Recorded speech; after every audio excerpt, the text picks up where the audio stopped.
Hi there, my name's Albert Aldridge, and in today's video I'm going to be telling you how you can take control of your life and dominate. Here we go, let's rock and roll.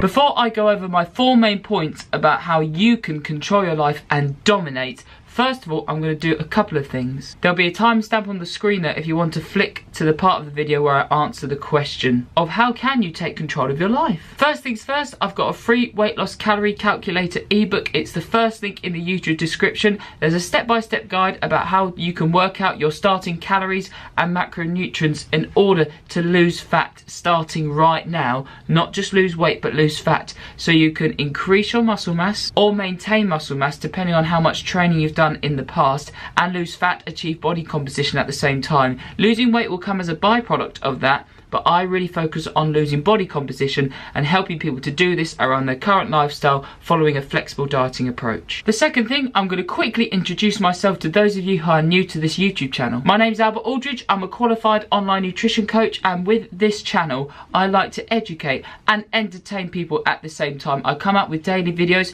and it's based around teaching others about how to lose fat around their current lifestyle following a flexible dieting approach, but I also log my own journey because I'm aiming to eventually become a sports nutritionist in an Olympic team hopefully, and I'm also, with my own sports performance, I'm aiming to eventually compete at the CrossFit Games. This is going to be in like 10 years time, but having long-term goals is so key. And actually saying long-term goals, I think I'm going to give you 5 tips about how to control your life. Now to move on to the main topic, how to control your life and dominate. First thing I'd recommend you do is to implement barriers, and I mean this when it comes to eating, I mean this when it comes to socializing, I mean this when it comes to your work-life balance, spending time with family, all aspects of life. And if there's an aspect of your life at the moment that you're really struggling with, that's the main thing you need to address first. For example, if you're somebody who is struggling to lose fat and you'd like to change your body composition, tone up a bit,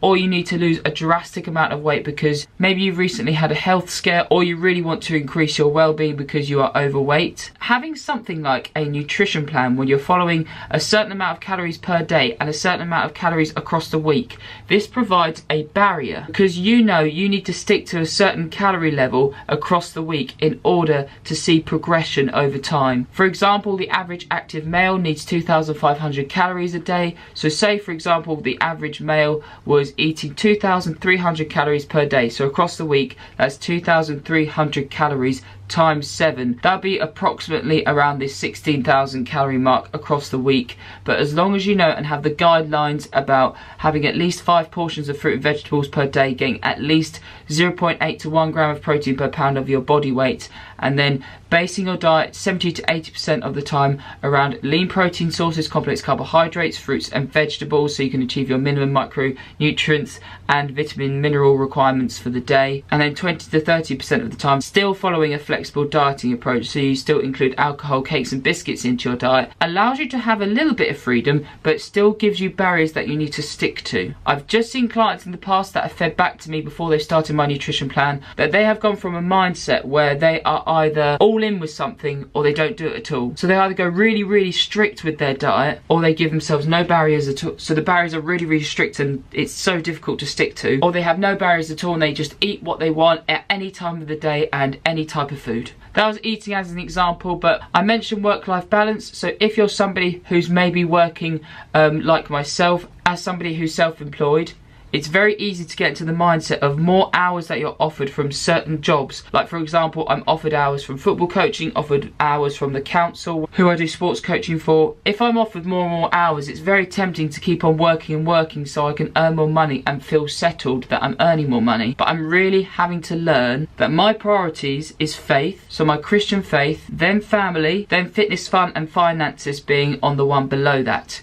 So faith and family comes first, then fitness, fun and finances. Lots of F's. Making sure you keep your priorities right. Next thing I recommend is for you to start a routine. If you're somebody who looks at their schedule and each week is very different, just make sure you plan ahead. So I always like to get up in the morning, I go for a run, I do my weight training, I make sure I have a big drink of water before I start work, and then I go for it with my working day. Or at the end of the day, I always make sure I read some scripture from the Bible. And by doing this at the end of the day and then my exercise at the start of the day, I'm finding that that. It's really easy to stick to this. So you need to work out what works best for you, but make sure that you still include exercise into that routine. Third tip of how to control your life is to always keep learning. Even if you're the teacher of a primary school class or you're an expert in your field for something to do with science, always keep learning from other people. I personally find these days on social media that you see influencers when you scroll through your Instagram and Facebook feed and you feel like,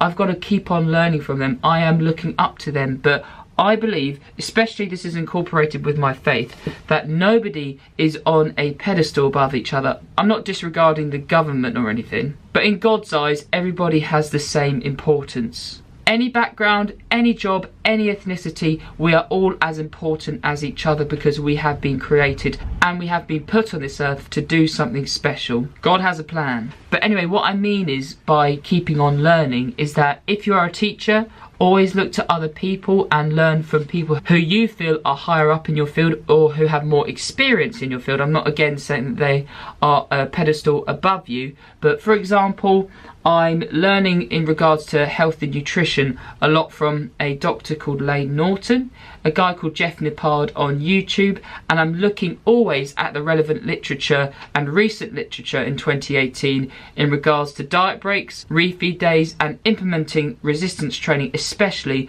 with helping to prevent the onset of metabolic diseases. That's how I learn a lot, and I have much less experience in how to make money online, but that does interest me about how to make money monthly and creating a residual income for myself by posting content and doing email marketing online, so then I can use this money to open my own gym. But I'm reading books, I'm watching YouTube videos, I listen to podcasts from people who are experts in those fields.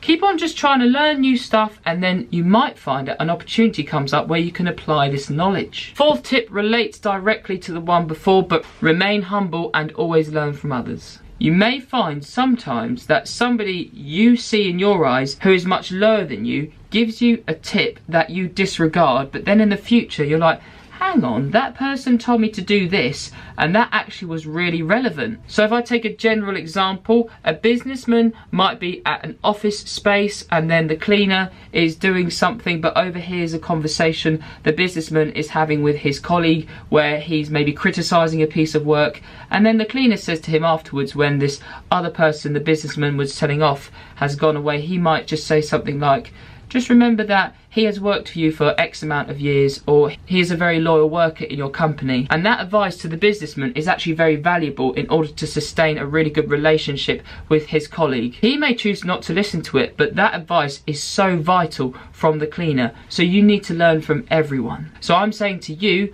learn from everybody around you, even if they are younger kids. Not all the time though, obviously with young kids. Fifth and final thing, set goals in your life. They could be weekly goals, daily goals, decadely goals if that's even a word, and lifetime goals. Having goals to strive for in life is brilliant for mental health, and it'll always keep you wanting to push forward. This isn't a hashtag motivation that you should sacrifice family time, faith time and other things in order to strive towards these goals, but you definitely should have them in place to keep on pushing towards, because it's always so brilliant to be going towards something and wanting to expand knowledge, open up gyms in my case, be part of a nutritionist squad, but in your case it might be being an accountant, wanting to work for a veterinary clinic, it could be anything. Hope this video helps. If you enjoyed it, please make sure you hit the subscribe button as well as the notification bell and the like button, because it really does help out the channel. If you'd like me to cover any topics in the future, then please let me know in the YouTube comment section below. Make sure you check out my website as well, and if you have any inquiries about my online coaching in regards to customized nutrition plans, customized workout plans and personal training one-to-one sessions, then use my email. It's albert@albertaldridgefitness.com. Thanks again for watching. I'll see you in my next video. If I could